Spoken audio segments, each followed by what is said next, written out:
নমস্কার বন্ধুরা, মামনির পাকশালায় আপনাদের অনেক অনেক স্বাগত। বাঙালি মানেই কিন্তু মাছে ভাতে বাঙালি। মাছের মাথাও কিন্তু মিস চায় না। বাঙালিরা যে কোনো সবজির সাথে মাছের মাথা দিয়ে তৈরি করে ফেলতে পারে দুর্দান্ত সব স্বাদের রেসিপি। আজকে সেরকমই তৈরি হবে পুরনো দিনের গ্রাম বাংলার মাছের মাথা দিয়ে আলুর তরকারি। এবার এই রেসিপিটি বানানোর জন্য কী কী লাগছে দেখতে থাকুন পুরো ভিডিওটি। 700 গ্রাম মতন কাতলা মাছের মাথা নিয়ে নিয়েছি, তাতে হাফ চামচ লবণ এবং 1 চামচ মতন হলুদ আর সামান্য একটু সর্ষের তেল দিয়ে ভালো করে ম্যারিনেট করে রেখে দেবো কিছু সময়। অবশ্যই হাত দিয়ে ভালো করে মাছের মাথাটাকে ম্যারিনেট করবেন, যাতে লবণ হলুদ সব ভালো মতন মাছের মাথায় মিশে যায়। কী কী মশলা লাগছে দেখে নেওয়া যাক। 4 চামচ জিরা আর শুকনো লঙ্কা বেটে নিয়েছি, যতটা ঝাল খাবো সেই মতন। আপনারাও যতটা ঝাল খাবেন সেই মতন অবশ্যই লঙ্কা দেবেন। এবার 75 গ্রাম মতন আদা কুচি নিয়ে নিয়েছি, এই আদাটাকে পেস্ট করে নেব। আপাতত এই মশলাটুকুই আমাদের লাগছে, পরেও সেরকম কিছু লাগবে না, দেখতে থাকুন।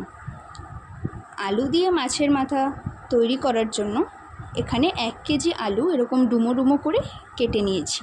আপনারাও এইভাবেই কেটে নেবেন, তাহলে আলুটা ভালো মতন সেদ্ধ হবে আর মশলাটাও ভেতরে যাবে। এবার কড়াইতে সামান্য একটু সর্ষের তেল দিয়ে মাছের মাথাগুলোকে আস্তে আস্তে ভেজে নেব। খেয়াল রাখবেন মাছের মাথা যেন একদম বেশি কড়া ভাজা না হয়ে যায় আর যেন কাঁচাও না থাকে।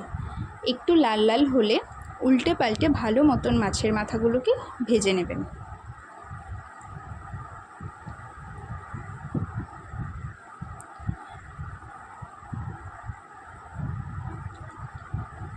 দেখতে থাকুন পুরো রেসিপিটি, আর রেসিপিটি কেমন লাগবে অবশ্যই কিন্তু কমেন্ট করে জানাবেন। আশা করি অবশ্যই ভালো লাগবে। এই রেসিপিটি কিন্তু খেলে আপনারা মাংসের স্বাদও ভুলে যাবেন।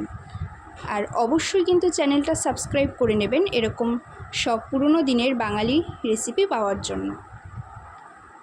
এবার মাছের মাথাগুলো আমাদের ভাজা হয়ে গেছে, মাছের মাথাগুলোকে তুলে নিলাম। এরপর আলুটাকে ম্যারিনেট করার জন্য কি কি লাগছে দেখে নিয়ে চলুন। 1 কেজি আলুতে আমি 2 চামচ মতন হলুদ দিয়ে দিলাম। এরপর যে মশলার পেস্টটা বানিয়ে রেখেছিলাম জিরে আর লঙ্কা গুঁড়ো, সেটাও দিয়ে দেব। তারপর আদা বাটাটা দিয়ে দেব, আর 2 চামচ মতন আমি লবণ দেব। আপনারা অবশ্যই একবার চেক করে নেবেন কতটা পরিমাণ লবণ লাগছে তরকারিতে। এই সব কিছু দিয়ে আলুটাকে আগে ভালো মতন ম্যারিনেট করে নেব। ভালো মতন ম্যারিনেট করার পর আবার 25 ml মতন সর্ষের তেল দিয়ে ভালো মতন আরেকবার ম্যারিনেট করে রেখে দেব কিছুটা সময়। আলুটাকে এই মশলাগুলো দিয়ে ম্যারিনেট করার পরই দেখবেন কতটা লোভনীয় লাগছে। ভাবুন তাহলে রান্নার পর কতটা স্বাদ হবে খেতে।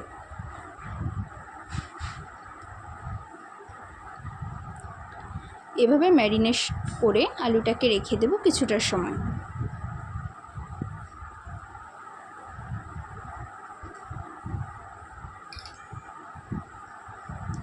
আলুটা ম্যারিনেট হয়ে যাওয়ার পর উনুনে হাই ফ্লেমে কড়াই বসিয়ে দেব।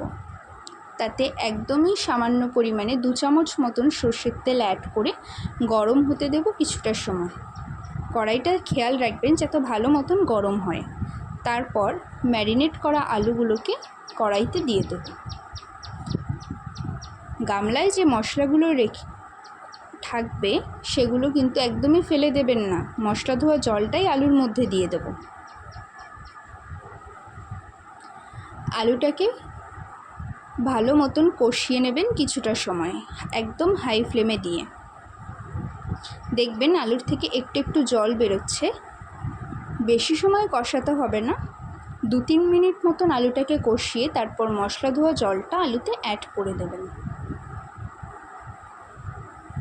আমি এখানে 2.5 মগ মতন জল দিয়েছি, যাতে আলুটা ভালো মতন সেদ্ধ হতে চায়। আলুটা সেদ্ধ হলেই তো হবে না, মাছের মাথার মধ্যেও তো ঝোলের পরিমাণটা ঠিকঠাক মতন যেতে হবে, তাই না? না হলে তরকারিতে স্বাদ হবে কিভাবে? এবার আলুটা মোটামুটি সেদ্ধ হয়ে গেলে তার মধ্যে কয়েক পিস চেরা কাঁচা লঙ্কা দিয়ে দেব আর কয়েক পিস তেজপাতাও অ্যাড করে দেব। তেজপাতা কিন্তু তরকারির ফ্লেভারটাই পাল্টে দেয়, আমার তো খুবই ভালো লাগে। এরপর আলু অনেকটাই আপাতত এখন সেদ্ধ হয়ে গেছে, এখন মাছের মাথাগুলোকে তরকারিতে দিয়ে দেব। তরকারিতে দিয়ে ভালো মতন মশলাটা মিশিয়ে নেব মাছের মাথার সাথে।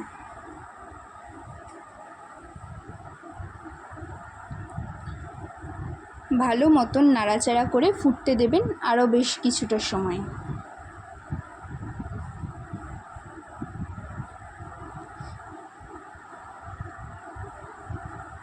একদম হাই ফ্লেমেই রাখতে পারেন, কোনো অসুবিধা নেই।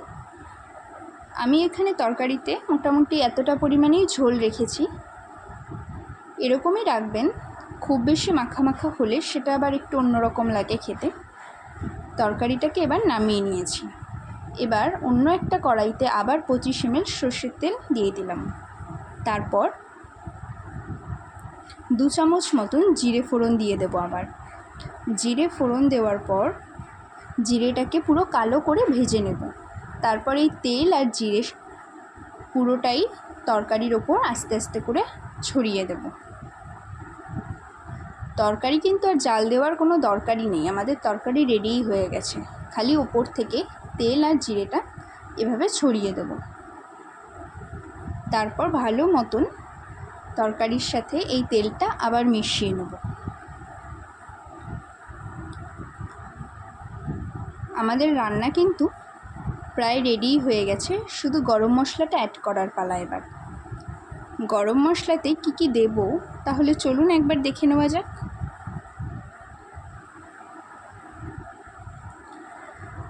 তরকারিটাকে এভাবে অ্যাড করে ঠান্ডা হতে দিন কিছু সময়। ঠান্ডা হলেই গরম মশলাটা তারপর অ্যাড করব। গরম মশলার জন্য খালি 4 টুকরো দারচিনি আর 3 পিস এলাচ নিয়েছি, আর কিছুর প্রয়োজন নেই। এতেই দুর্দান্ত স্বাদ হবে তরকারির।